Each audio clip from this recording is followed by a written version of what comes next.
Hello, and thank you. Thank you for joining. Thank you for participating. Today, we're going to talk about a certain scenario that we have picked up here, and we're going through a Profinet man-in-the-middle attack, and we're going to take a deeper dive into how this was actually possible. So, first of all, who am I? My name is John Paul Morgan. I've been working at Phoenix Contact for the past 7 years now as an industrial network engineer. I'm also a security enthusiast, to say the least, and I'll be guiding you right through it. Just a quick disclaimer information, no real processes were harmed in the making of this kind of panels and this kind of setup. This was meant for pure awareness sessions and awareness sessions only. Trying to do this at your organization, your facility, without any approval is strictly prohibited and illegal, so I do not encourage you guys to do this as well if you don't have the necessary approvals. So, in today's automation, there are a few I/O communication protocols. We'll see Profinet, we'll see Ethernet IP, we'll see EtherCAT, and depending on where in the world you are active, you'll probably see Ethernet in the US and you'll see Profinet in Europe. But today, we are in Germany, and we want to focus more on how Profinet is actually hackable.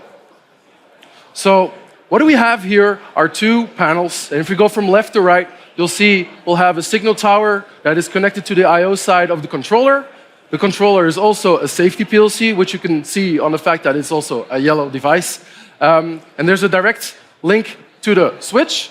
There's also a PC there, which can act as a SCADA system, for example. And there's also a remote I/O, which also has a tower light and an emergency stop. Now, imagine we have to understand a little bit more about what's actually happening here. And in order to understand, let's dissect how a Profinet I/O frame is basically looking. So if there are any electrical engineers here in the building, you might know this, but what you can do is, in order to see what data is going from A to B, we could use some clamps on the right wires at least, and we'd see with an oscilloscope our rising and falling edges, which are indicating our ones and zeros. If we have the structure in place, we'd see that enough ones and zeros will form bits, and eventually 1 byte, 8 bits.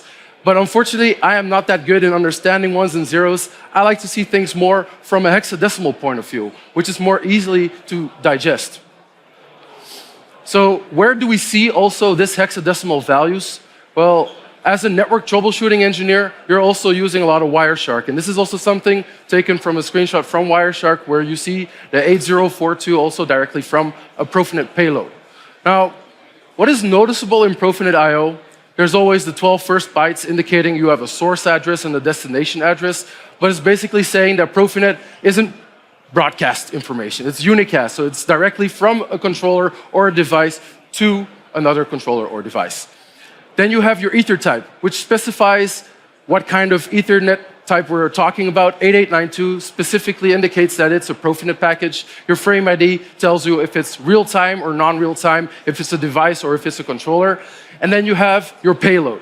Now, what is noticeable in my payload? That it's not encrypted. You'll see that because these values that are being occupied are basically my I/Os, whether it's analog or digital in or output. Next to that, we have our cycle counter and data transfer status to ensure the integrity of our Profinet package, that it arrives on the right side.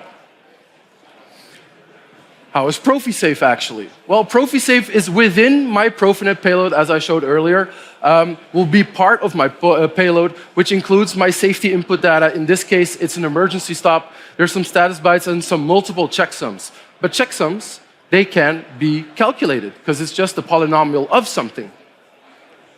So let's take a deeper dive into our Wireshark right now, and I'll share you my screen right now to show you how Profinet is basically looking. So if we start our Profinet, we'll see quite deterministic behavior. Just to make sure, I did some port mirroring to my computer so you'd see the traffic coming and going into the controller. And this is what we like. We like to see deterministic behavior from Profinet, seeing constant values coming from the device and coming to the controller as well. Let's go back to the presentation. So, what are my threat actors at this point? Well, I want to point out that not all risks are directly coming from the internet, because typical safety applications are not directly connected to the internet. But who are my threat actors? Well, we have employees walking around, and what typical organizations have been doing is they put their outer walls as high as possible, but once you are inside the building, there are just little fences to hop over.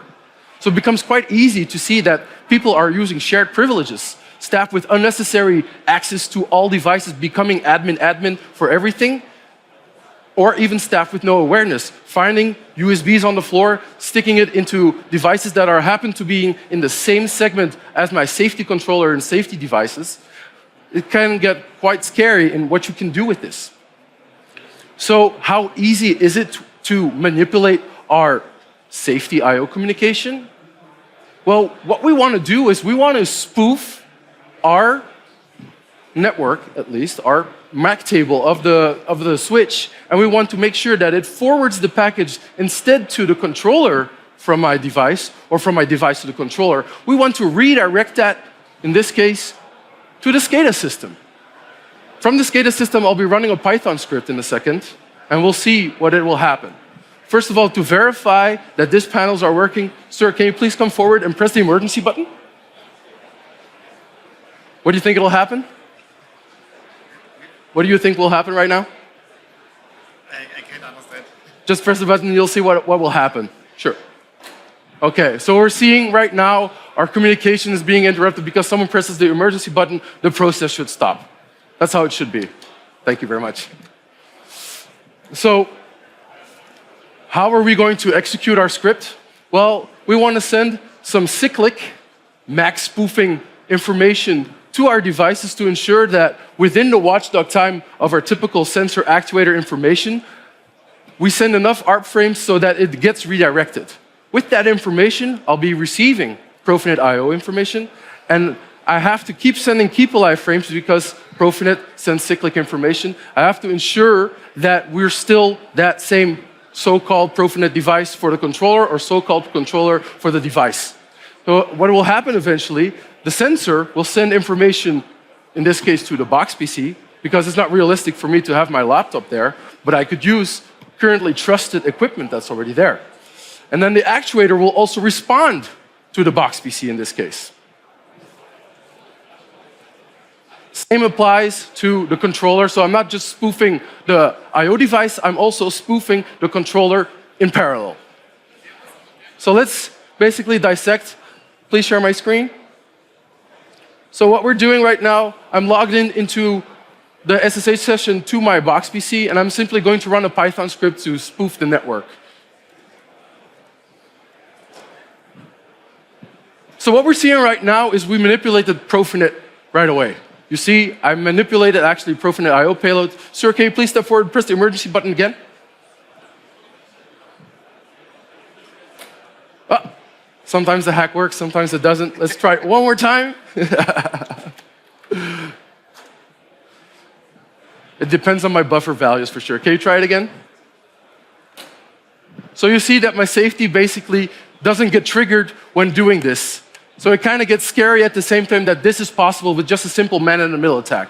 Now this code, a few hundred lines of code in Python was possible, and we did it in about a week or so. So with just a minimum amount of effort of knowing what kind of setup we have, which are your internal staff, who have probably written your function blocks in your PLC, could easily manipulate this kind of information. So it can get really scary in what's possible with simply adjusting and changing safety parameters without even opening my engineering software. Can you please switch my screen again? So what we did was we send initial ARP traffic to our device with real MAC addresses, because I pretend that I am the MAC address of the I/O device, I am the MAC address of the controller at the same time. We intercepted our Profinet I/O traffic. We're sniffing our Profinet I/O traffic because suddenly we're getting all this Profinet I/O information. And we ensured that we're sending ARP traffic to ensure that we're still receiving it at the same time for respecting our watchdog times. We modify our payload, as you see, until the buffer gets full at least. That's why the initial failed. But we managed to force our emergency stop to not work at all, and we managed to manipulate our signal tower to change in different colors while the Profinet controller was thinking everything is absolutely fine. the result is that your safety communication gets compromised.